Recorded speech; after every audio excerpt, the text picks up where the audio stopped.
CM ने दुर्घटना में मारे गए दिवंगतों के लिए शोक व्यक्त किया। लाहुड़ तुर्नुहट्टी मार्ग पर हुई थी दुर्घटना में 6 लोगों की निधन।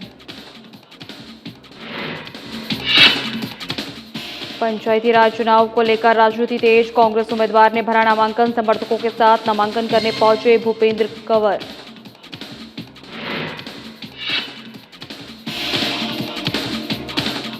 अनिरुद्ध सिंह ने पीएम मोदी पर किया पलटवार। पीएम से की जीएसटी का पैसा रिलीज करने की मांग। पीएम पर लगाया विकास में बाधा डालने का आरोप।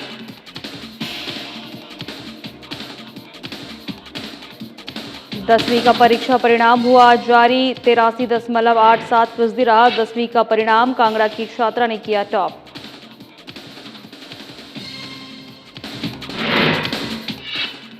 ककीर में दर्दनाक सड़क हादसा। कार अनियंत्रित होकर खाई में गिरी। 6 लोगों की मौत, 4 लोग गंभीर।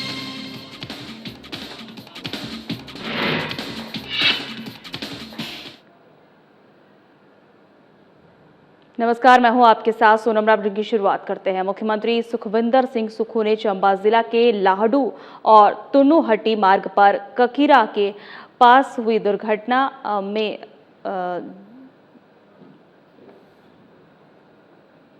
4 लोग घायल हुए और मुख्यमंत्री ने जिला प्रशासन को प्रभावित परिवारों को हर संभव सहायता करने और घायलों को इलाज की बेहतर सुविधा उपलब्ध करवाने के निर्देश दिए हैं। वहीं मुख्यमंत्री ने शोक संतप्त परिजनों के प्रति संवेदनाएं व्यक्त की है तथा दिवंगतों की आत्मा की शांति के लिए प्रार्थना की है।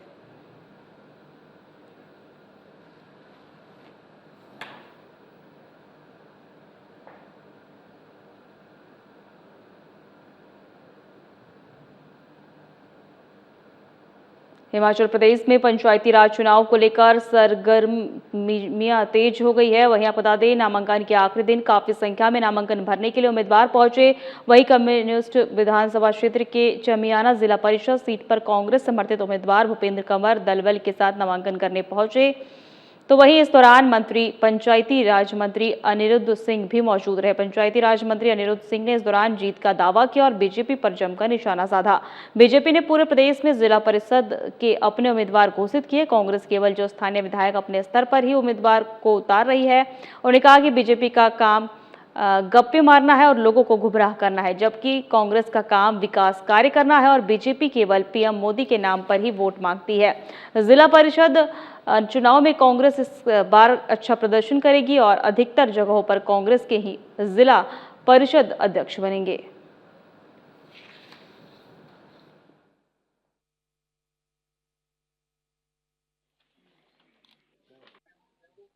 सभी को नमस्कार। मैं भूपेंद्र कंवर चमियाना वार्ड से कांग्रेस समर्थित उम्मीदवार हूँ और मैं ग्राम पंचायत मिलियाना के गांव सुगाला का निवासी हूँ और कांग्रेस के समर्थन से मैं जिला पंचायत में चुनाव लड़ने जा रहा हूँ।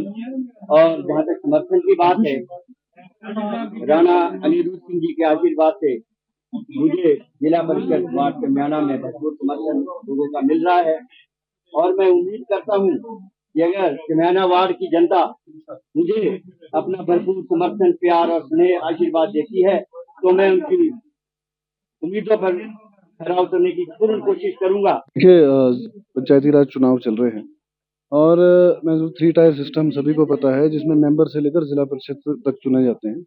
तो प्रधान लेवल तक की बात हम बोलते हैं, वो गांव में पंचायत में पब्लिक अपने हिसाब से ही चुन लेती है, उसमें किसी का रोल नहीं होता है। हालांकि ये इलेक्शंस हमेशा जो है कभी पार्टी सिंबल पे नहीं हुए हैं, हमेशा जो है इंडिपेंडेंट हुए हैं। परंतु इस बार भाजपा ने एज अ स्ट्रैटेजिक मूव बोल सकते हैं, उन्होंने पूरे स्टेट में जो है अपने उम्मीदवार घोषित करे हैं। कांग्रेस ने भी जो है अपने अपने उम्मीदवार जो है हर क्षेत्र में जो लोकल एमएलए हैं उनके लेवल पे, ब्लॉक लेवल पे, जिला लेवल पे अपने अपने कैंडिडेट्स जो है उतारे हैं। हमारे अगर मैं कसुम्पटी विधानसभा क्षेत्र की बात करूं तो चमियाना वार्ड से भूपेंद्र सिंह कंवर जी को कांग्रेस ने उतारा है और अगर जो हमारा बल्दिया वार्ड है उससे ओम प्रकाश ठाकुर जी को उतारा है। और हम बिल्कुल जीतने के बाद काम बोलता है, बीजेपी के काम केवल मात्र भाजपा का गप्पे मारने का है, सिर्फ टीवी पे गप्पे मारेंगे और लोगों को। तेलंगाना में देश के प्रधानमंत्री नरेंद्र मोदी ने हिमाचल की कांग्रेस सरकार पर निशाना साधा।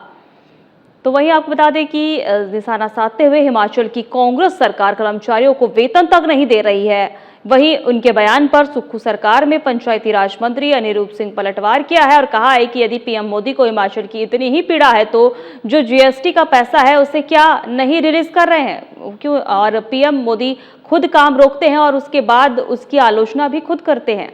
टीवी पर बैठकर गप्पे मारने से कुछ नहीं होगा। अब प्रधानमंत्री देश की जनता को सलाह दे रहे हैं कि सोना ना खरीदे।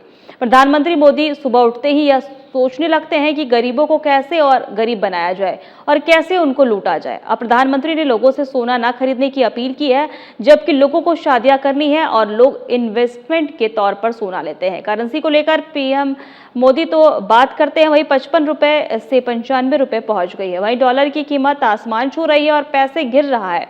इसको लेकर प्रधानमंत्री कोई बात नहीं कर रहे हैं। वहीं क्रूड ऑयल के दाम तो बढ़े नहीं है, लेकिन यहां पर दाम बढ़ने जा रहे हैं और कमर्शियल सेंटर सिलेंडर के दाम बढ़ा दिए हैं। केवल लोगों का ध्यान भटकाने के लिए प्रधानमंत्री बयान देते हैं।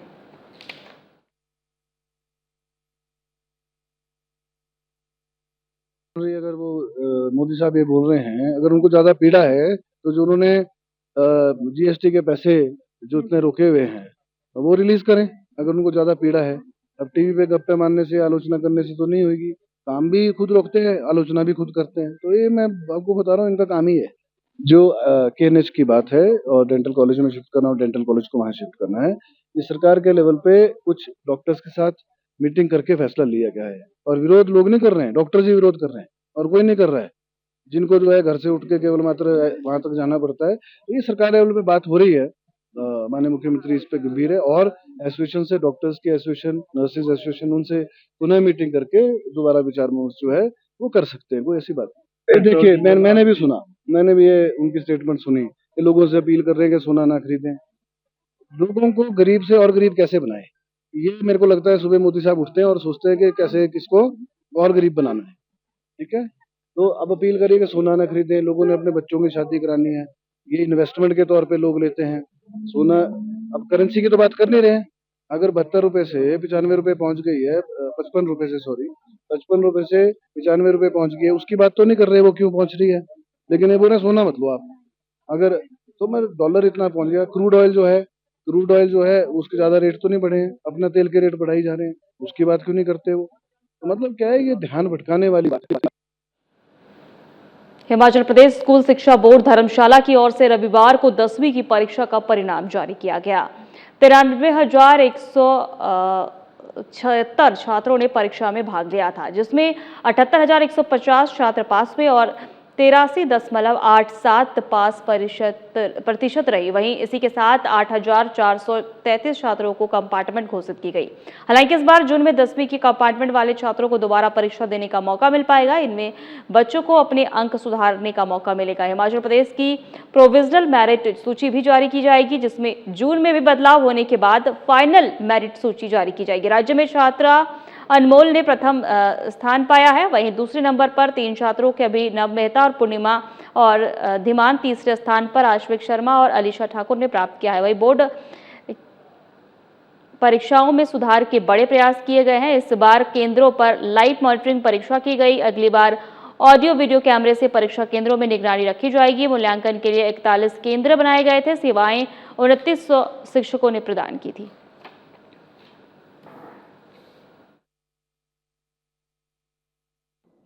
इस बार 10th में टोटल जो बच्चे अपेयर हुए वो 93,176 93,176 बच्चे जो हैं वो 10वीं के एग्ज़ाम में अपेयर हुए। और जो हमने टोटल सेंटर एग्जामिनेशन के लिए बनाए थे वो 2384 2384 सेंटर पूरे हिमाचल प्रदेश में बनाए गए थे।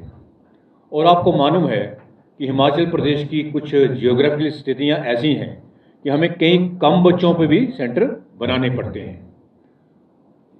और इस बार पहली बार हमने लाइव मॉनिटरिंग ड्यूरिंग एग्जामिनेशन करी थी, जिसके कि रिजल्ट देखने में आए कि नकल के मामले कम आए।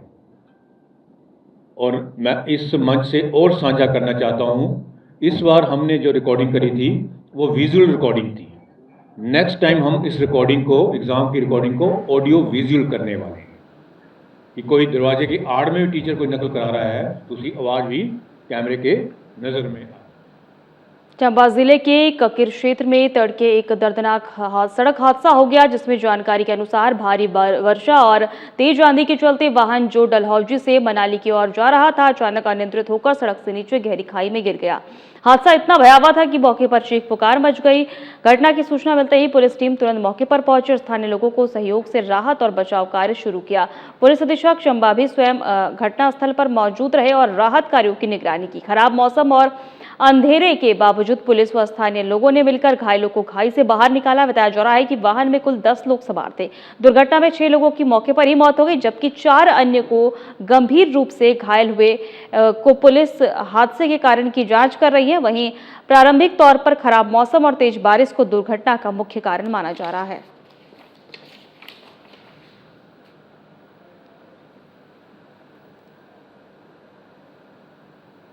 फिलहाल हमारे खास बुलेटिन में इतना ही। नमस्कार।